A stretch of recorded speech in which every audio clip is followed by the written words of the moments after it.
All right, g'day everybody, and welcome to another episode of Spitting Bricks. This is a special episode because we're here with Manny from Season 1 Lego Masters in the United States. Manny, welcome to the show. Hola amigos, what's going on? Jono, thank you for having me for this uh Lego Masters chat. Thank you very much. No, What's up, my guy? my pleasure. It's one of the cool things that I found about being on Lego Masters is that I got invited to a group chat on Facebook for the alumni, and there's like now 600 Lego Masters in there from around the globe. And so I thought, what better opportunity than to dive into creativity and explore what it's like to be a Lego Master with other Lego Masters with, same experience but different kind of scenarios. So welcome to the show, mate. And I guess we'll start Awesome. with like a little bit about your background. Like, can you share how you got into Lego building, and was there a particular moment or a set that kind of first kicked you off into Lego? Good question. And thank you for asking. By all means, I'm gonna ask you the same thing. In light of the conversation and the friendship. But one of the first Lego sets that really inspired me as a kid was Pirates. I did a pirate ship that my dad and my mom, my parents bought me back when I was four, turning five. And when people do ask me what's my favorite themes, what's my favorite Lego sets, I would say anything that has to do with pirates, castle, and space. Mm-hmm. And as far as Lego Masters, one of the best parts and the best memories that I gained was doing it with my father, Nestor Garcia. So our dynamic and our experience in Lego Masters Season 1 here in the U.S. Was by far one of the best experiences, especially doing it with my dad. Oh, mate, 100%. I can tell you what. When I first saw you guys on telly, because you were a couple of years ahead of us, I think. um, I didn't even know Lego Masters New Zealand was going to happen at that point. And I remember watching you two, and I felt a real kinship to you guys because growing up, Lego was like the way that I related to my dad. Some of the first things I ever built were trains because my dad was a train driver, right? And so yeah, for you to go on there with your dad, I thought that was just real cool. I lost my dad when I was 19, so yeah, no, it was good to see um, like that sort of relationship played out on telly, and you could see that the love that you guys had for each other was amazing. Yeah, it was a pleasure to watch. Thank you, thank you. It was and it's it, How it's about yourself? How was your experience on Lego Masters? I mean, seeing that it was later on that you guys were introduced to Lego Masters, especially as a show.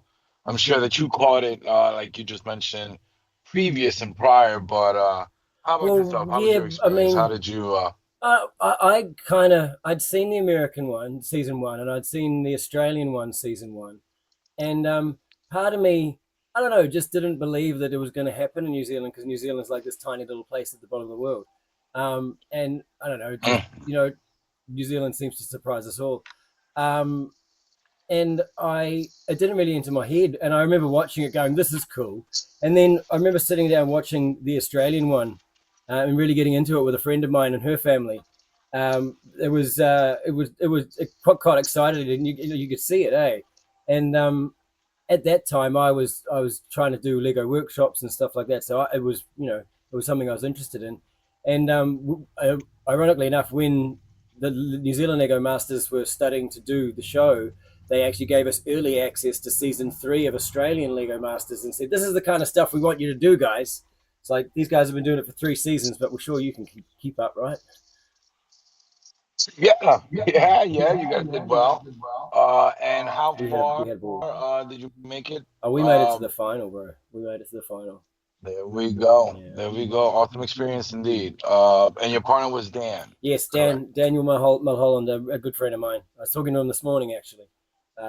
We still Awesome. stay in Nice. touch. It's like I hear stories where people are no longer communicating after Lego Masters, and I kind of feel like it's one of those things that can make or break a relationship. Because you're gonna go through all different shades of everything with that person, and by the end of it, you get a really good sense of who they are, right? And the best at their worst. Very, yes. You know. It's a Yes. real pressure cooker situation.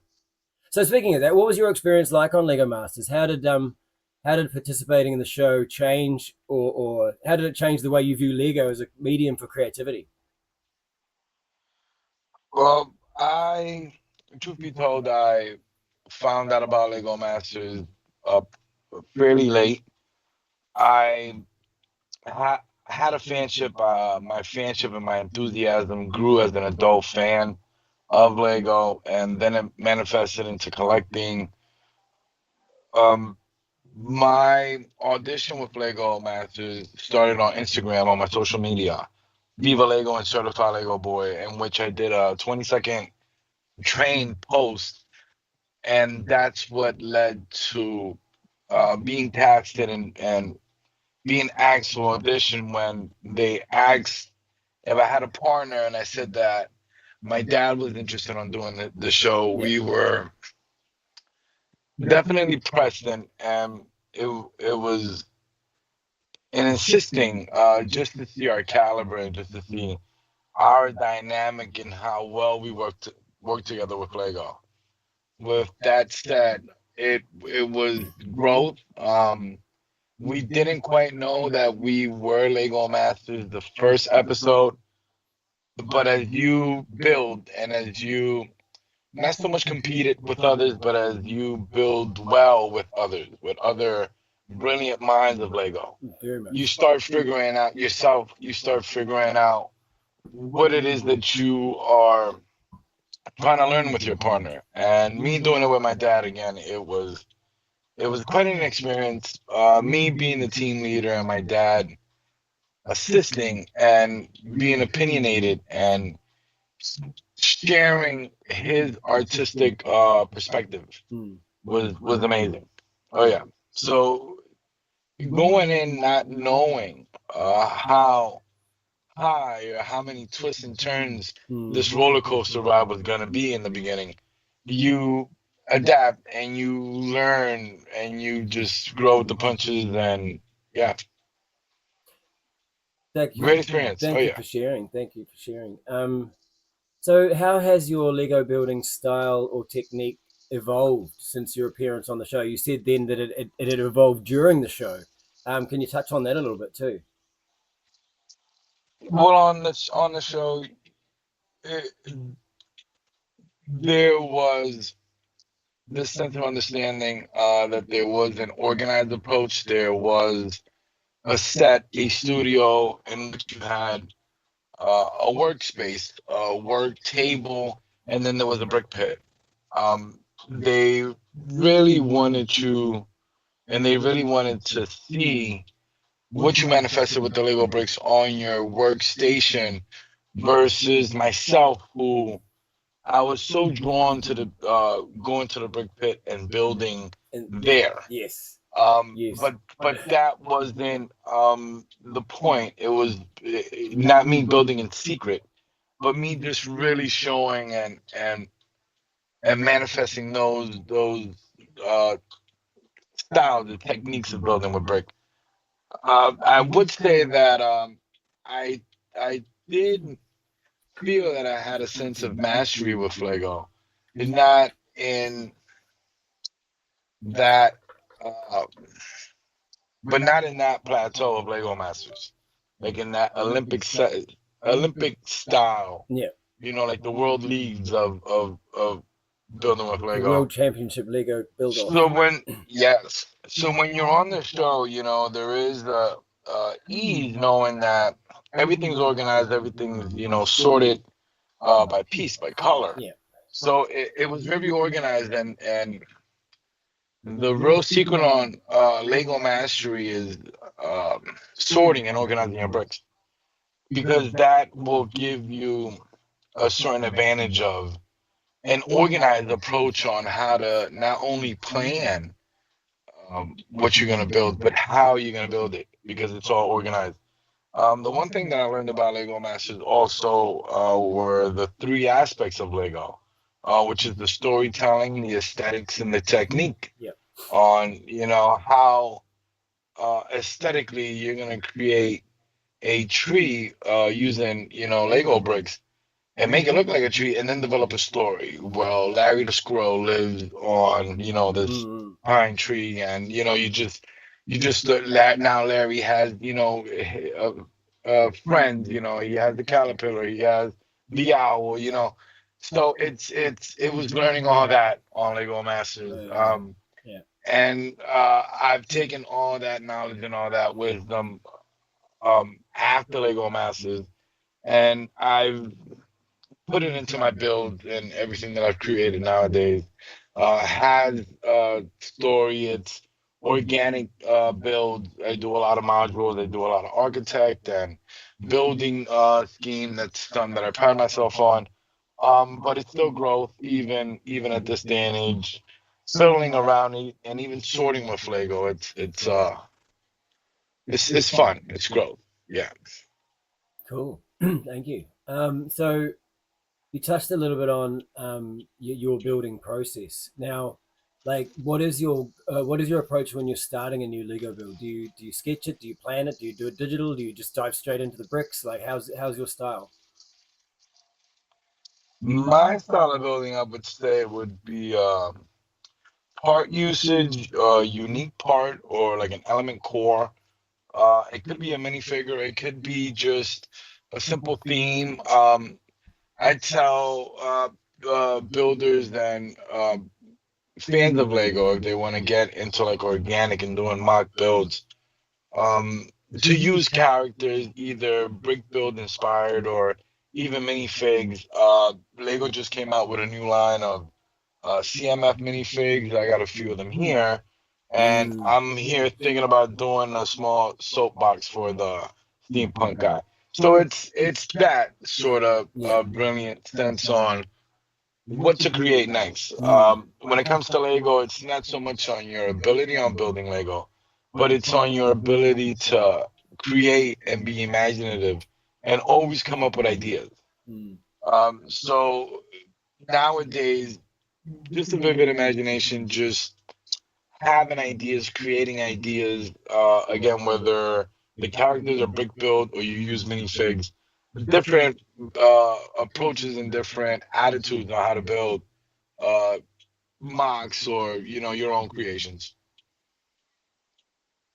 I I find that I usually I'll do a quick sketch sometimes, but my sketches are not usually well detailed, and then I'll just go straight into the bricks, and I'll have an idea in my head of what it looks like, and then I find the Lego process itself is quite iterative and kind of generative, but also regenerative. Like it's almost like two steps forward, one step back. And as you kind of iterate and kind of develop this, it's kind of like working with clay, I suppose, in a way. But yeah, um, anyway.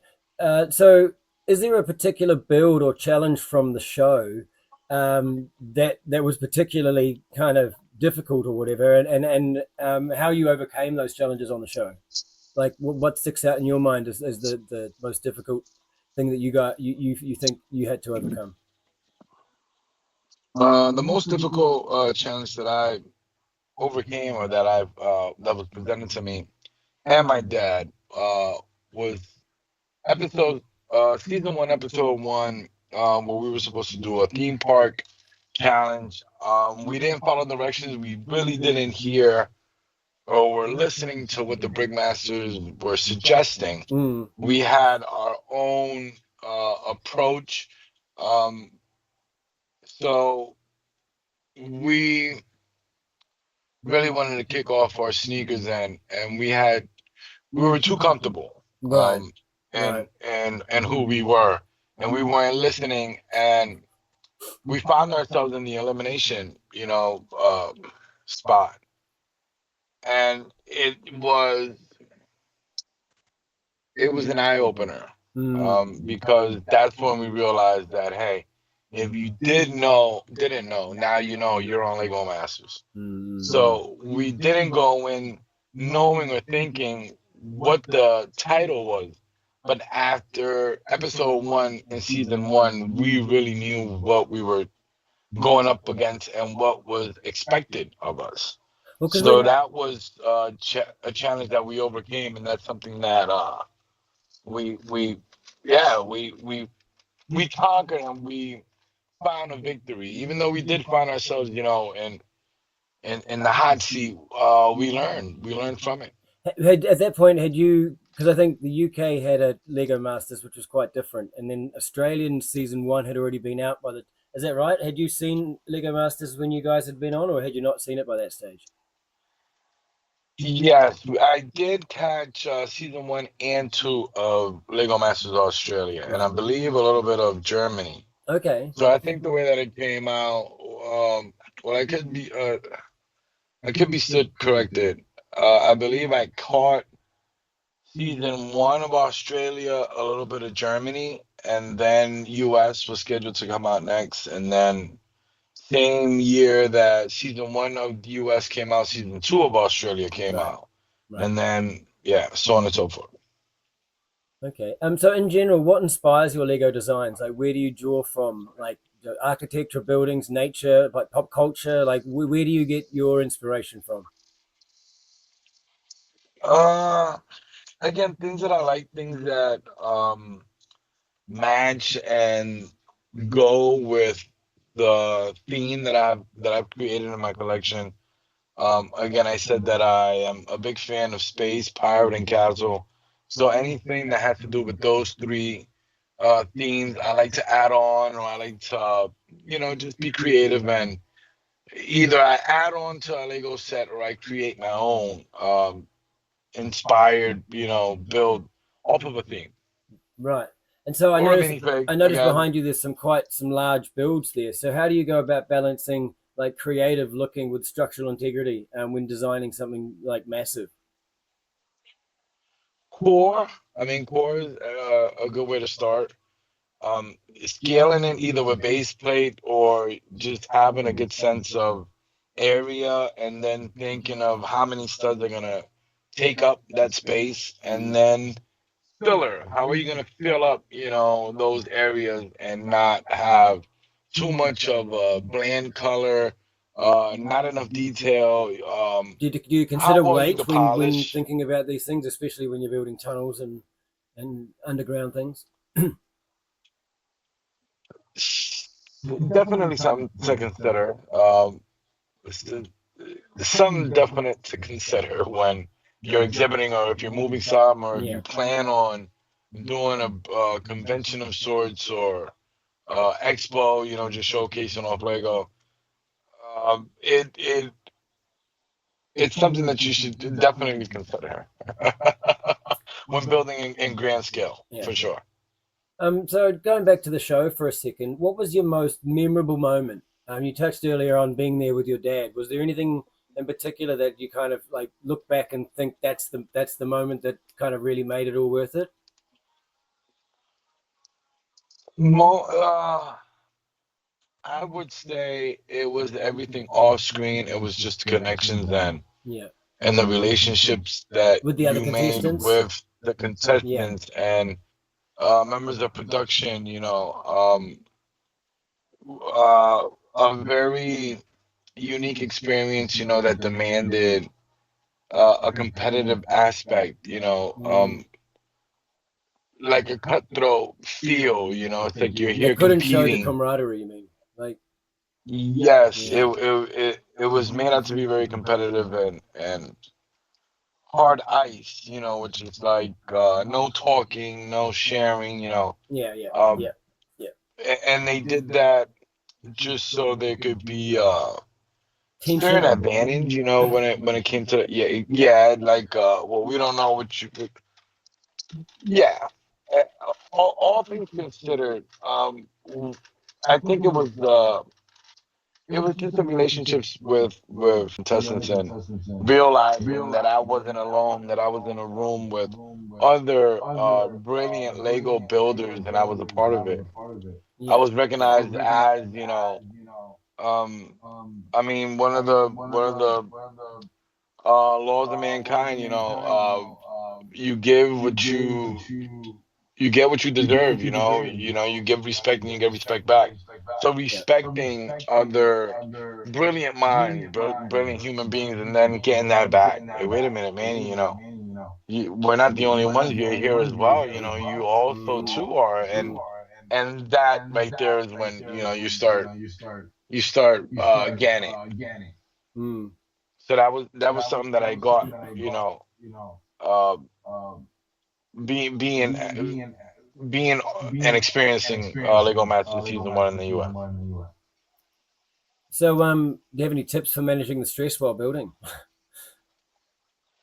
Any tips? Any tips? Like, because I mean, I Probably. remember like there's a few times for myself the experience on Lego Masters was like you just had to kind of grit your teeth and breathe through it, go get a drink of water and go have a feed, and it kind of like just kind of put your head square and get straight back into it, you know?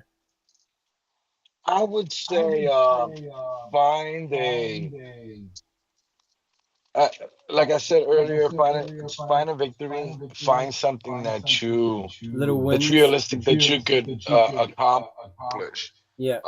in the time that you have. Have a realistic approach, because we know that this is time sensitive. You have a certain amount of hours or minutes in the day, Mm-hmm. all things considered.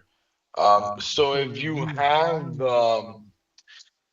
I would say the guidelines, if you had it in your mind that you created an idea, you had 5, 10 minutes to thoroughly plan it and stick to it. It's Mm. one thing, saying that you're gonna build something, then 5 hours in, you end Yeah, yeah, up yeah. being Yep. undecisive and you end up. Yep. So it's sort of having and find it in you to have that confidence in the beginning. Everything that starts off right ends up right. Everything that starts Mm, wrong mm, ends up wrong. So if you mm, start, mm.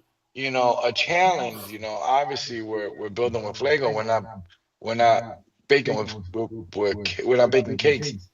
It would be just smart going in it with a realistic approach, like, well, there might be better builders than me, um, but I'm gonna beat the clock. I'm gonna beat the time. Yeah. Just finding that victory on, like, well, you know what? I'm gonna go into this challenge knowing that I I I plan on doing this build. I thought it thoroughly, and I will accomplish this before because if you did not, if you, it would be better for you to finish your project than to have an unfinished build by the Yeah. time, because then you would really find yourself in the elimination. So that was a victory, and that was a challenge that we definitely beat. We were the first ones done in all of our challenges. Nice. So, going on from that, like, how has Lego impacted your life beyond the show? After Lego Masters, me and my dad, we got a brand ambassadorship with Brickfest Live, Wonderful. which is number one family attended brick event here in the United States. Very cool. And Brickfest is not so much for adult fans, but it could be. Brickfest is more for young future builders, Nice. families that want to get into building together. So Brickfest, me and my dad got a chance to motivate and inspire and entertain future Lego builders, which Fantastic. was just a great way for me to and my dad to share the family aspect, not only on the show but also in real life outside the show. So, following on from that, what role do you think Lego plays in fostering creativity and problem solving skills in children and adults? Lego, Lego produces and creates a whole bunch of problem solving. Um, Whether you do it in STEM education, you could do it in, I mean, Lego sets there's just so many points of connectivity using Lego bricks as a medium to connect with any relationship, Mm. whether it's a partner or kids or siblings. As Parents. a toy, it's intended for you to play well with others, Wow, and it's yeah. just finding that dialogue and finding that correct attitude, that the correct icebreaker on how to be imaginative, express yourself using Lego bricks with someone else, and having Mm. that same person match and really share one on one the same interest, Mm. whether it's mosaics or whether it's Batman or comics or botanical or Lego does uh, has broadened that spectrum on. Well, you want to play with Legos? Oh, I don't feel like building, cars and castles. Well, we could do flower sets. We could do Mm. botanical. We could do Mm. this. Mm. So,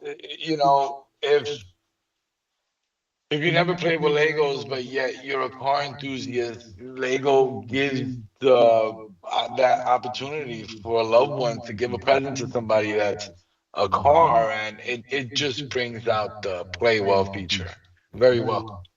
Okay, so have you noticed any positive effects on your mental health with engaging with Lego? How does building help you focus or unwind? It's um, definitely something that I've carried. Obviously, as a child, because I've been building with Legos since I was a kid, and it's helped me. It's helped me grow as an adult. Just to maintain my creativity. Just um, it's given me the patience, to deal with other aspects. Lego gives children and adults that feel good sense of accomplishment. And that's very important that human beings shouldn't forget. And it's for the mental health. It's a feeling is something that can't be falsified. It, you can't lie a feeling, but that a feeling of accomplishment, Lego gives it to you because everything starts off, in a dozen bags, and it's a mess of pieces. But yet again, you follow instructions. That's another thing that Lego teaches, that if you follow the correct steps, this is what you would accomplish, and that's a great feeling. It reminds me of a quote: "Learn the rules like a pro, so you can break them like an artist." And I find Yeah, that Lego yeah. instructions are kind of like that, especially the three-in ones. Learn it like a pro, so you can break the rules. So you can build something different out of your own imagination. I agree. I agree. So following on from one of your earlier statements, like what advice would you give to someone who wants to improve their Lego building skills, or enter a competition like Lego Masters, or attend a show, or like what would you say? What advice do you give to young aspiring Lego Masters? My advice to aspiring Lego masters would be not never stop building, always get into building, always it's just like practicing an instrument, musical instrument. It's like throwing a baseball or a football, it's practice, all the greats practice, their shots or their throws. Uh Painters practice their brush strokes. Runners practice, by running the extra mile. Same thing with Lego. Even sorting bricks, even organizing, even figuring out different connections. Lego's very repetitive, and the stud and the connection doesn't change. The clutch power and the system of play hasn't changed. It's a matter of practicing and always clicking these bricks and these studs in a form in which hasn't been done before. Mm. Seems easy, when you're talking about a brick, but there are just so many things that are left unbuilt just because different pieces get retired, new elements or parts are introduced, every so on and so forth.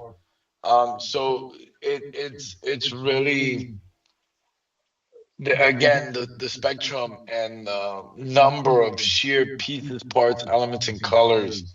Just the arrangement is Yeah, infinite. It's infinite. yeah, infinite. So you said you and your dad had been inspiring young builders. Have you participated in any Lego workshops or any educational type things like that? No workshops. 2025. Me and Dad, we plan on doing some school seminars and school Cool. funded projects. Not so much STEM education, but we inspired to keep motivating and keep sharing our projects and what it is that we do with Lego.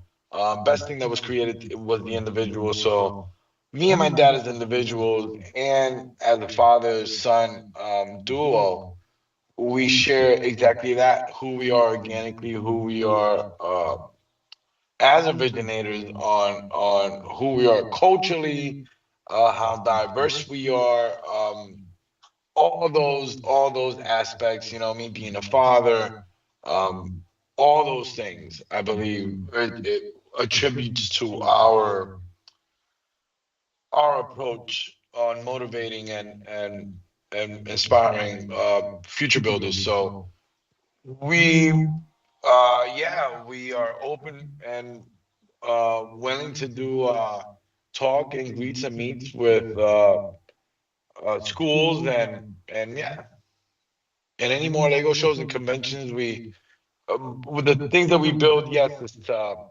share it with our in the community, but also to inspire the future builders. Brilliant. So like the future, speaking of the future, so the future of Lego, are there any themes or projects or things that are coming up in the pipeline that you're looking forward to, excited about? Lego this year is doing One Piece. They're coming out with One Piece Right. sets for the end of this year, so I'm very excited for that. Um, who knows? Always mid-year, Lego always comes out with something exclusive, some exclusive news that no one No one anticipates. hears. Like So, completely yeah, surprised. Yeah, yeah, exactly. yeah. So, but to answer the question, anything that I'm anticipating or thinking of this year, I would say One Piece. I am currently building my own One Piece project boat, which I can't wait to share soon.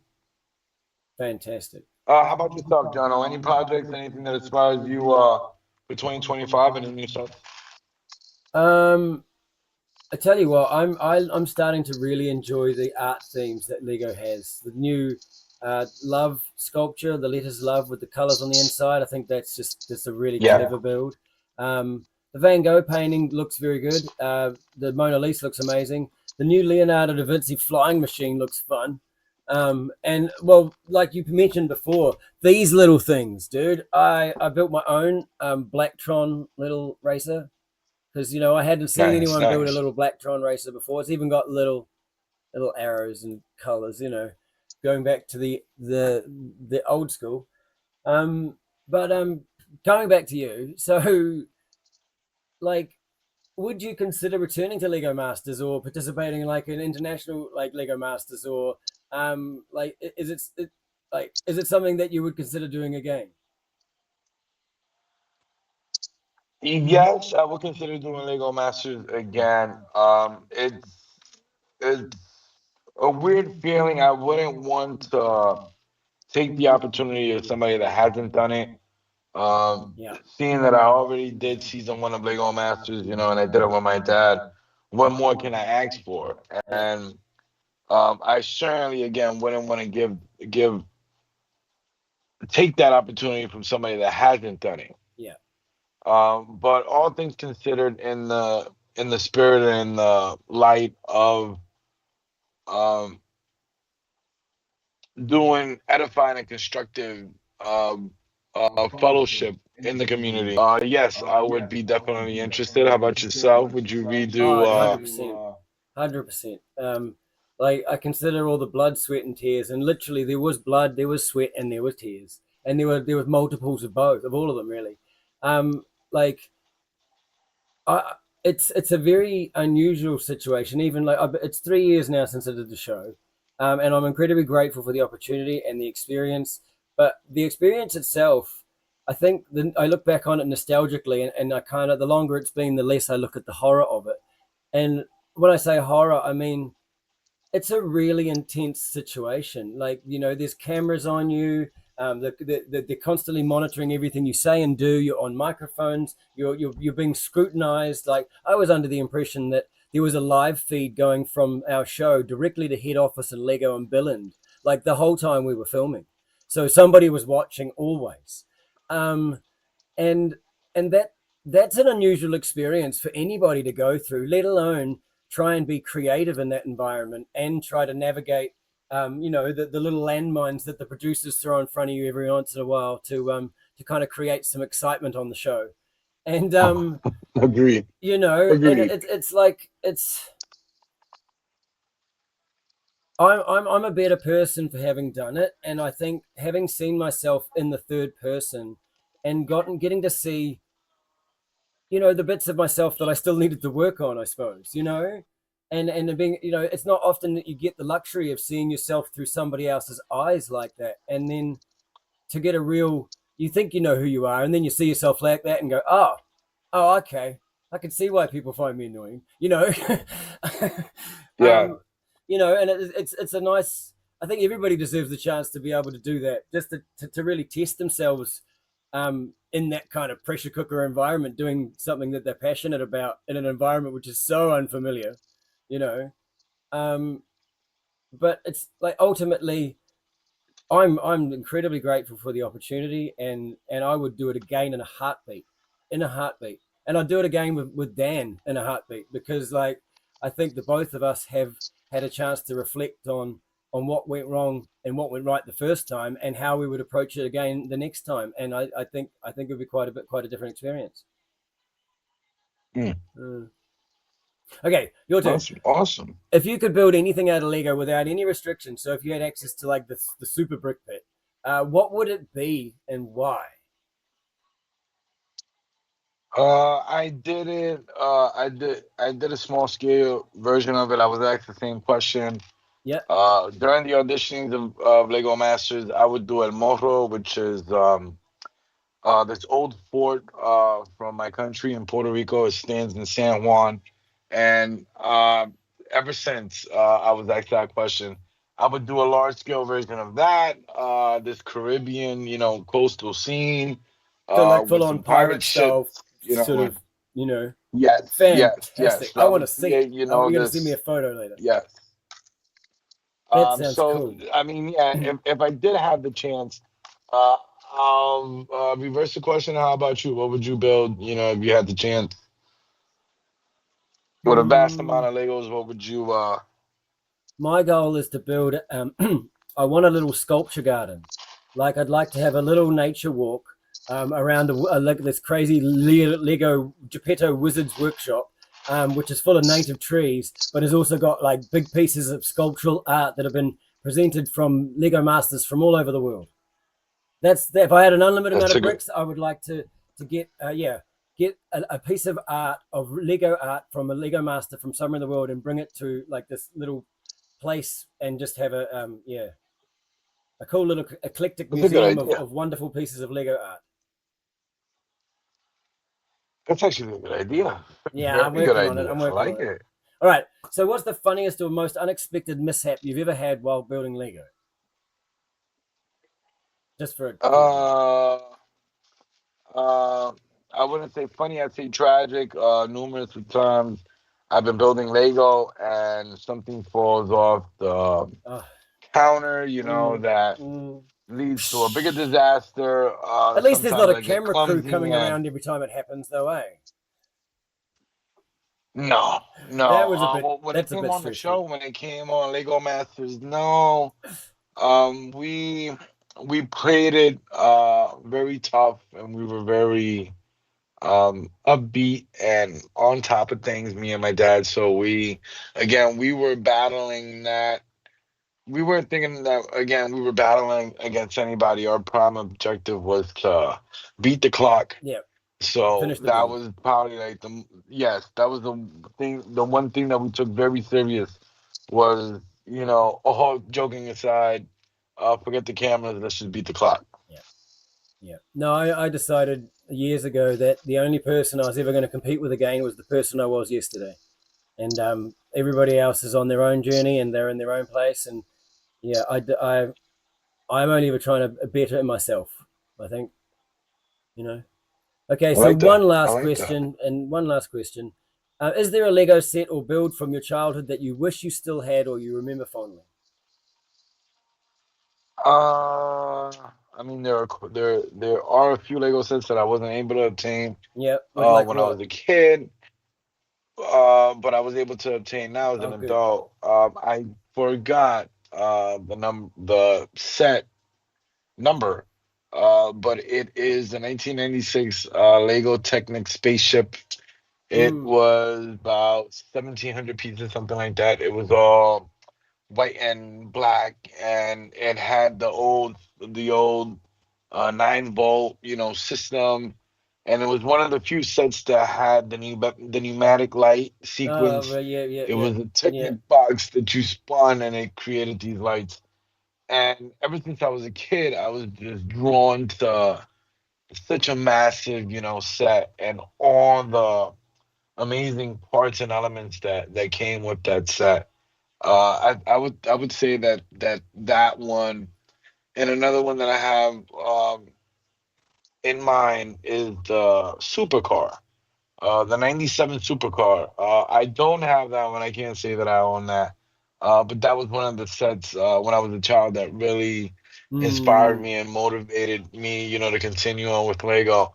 I saw those sets and I knew that Lego wasn't done in my life. I knew that mm, there was going to be better and greater things that I was going to see with Lego, and it's true. mm, Lego has captured, my my childhood, and it's captured, me and an adult audience with their creativity. mm. Well, thank you Oh very yeah. much for all your words. Is there anything else that you'd like to add before you go?